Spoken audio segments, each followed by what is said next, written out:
Now is the mayor of Buffalo, New York, Bryon Browns. First of all, I have to say, you are the longest serving mayor in Buffalo. You've been mayor since 2006. You were raised here. Clearly, you know this community. What do you think needs to be done to stop incidents like this? Well, this is sadly a uniquely American phenomenon, mass shootings.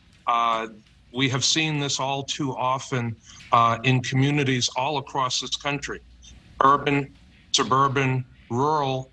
It does not matter. In this particular case, the motive, the reason was hate, was racism.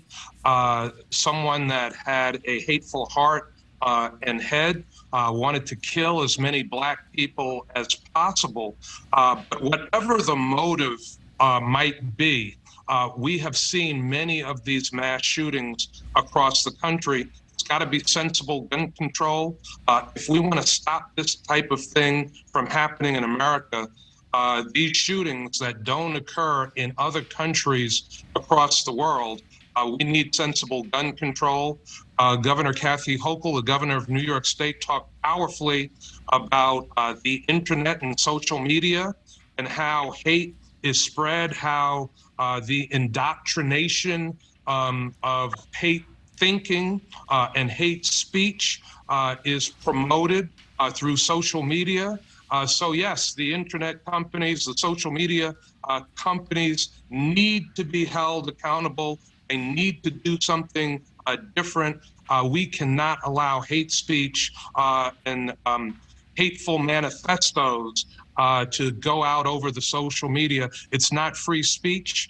It's un-American. It's not the American way. Those are two things that have to be looked at very quickly and very powerfully and persuasively to stop the kind of carnage that we saw in my city, in my community this past Saturday. You know, I thought immediately how young this shooter was, only 18 years old. There had been some warnings about him threatening his high school over the past recent years. And then I thought of Dylan Roof and the shooting at a church that was a predominantly Black congregation, and just similarities in the story, though two very different cases.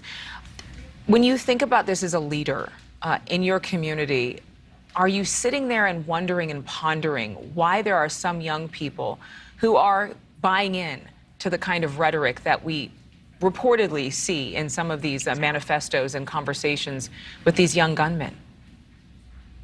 You do wonder why. You wonder what was the atmosphere in the household. You wonder what was the atmosphere in that community. What were the influences that this person was exposed to that germinated that kind of hate inside of them, that kind of heart full of hate, that mind full of hate, that they would drive more than 3 hours away from their home into a community that they had probably never been to before, with the stated express purpose of killing as many Black people, as many other human beings as possible. It is just inconceivable to think about what might have been those influences that developed this kind of deranged individual. And we certainly can't make sense of hate. We only have 20 seconds left here. Is there anything that you would like to tell our viewers in terms of the kind of help that's being given to the victims' families right now? All kinds of grief counseling from different agencies in the community, hospital systems in the community. Buffalo is known nationally and internationally as the city of good neighbors. We are a warm and welcoming community, but we are a strong community. We will grieve, we will heal, and we will move forward as one people, one city, one Buffalo. Buffalo Mayor Bryon Browns, thank you so much for joining us this morning. And again, our sentiments to you and all of you who know someone in that shooting. Certainly hope you receive the strength you need to keep going. Thank you again. Thank you. Thank you so much for watching. Make sure to click on the red subscribe button below so you can get more of NewsNation's fact-driven, unbiased coverage.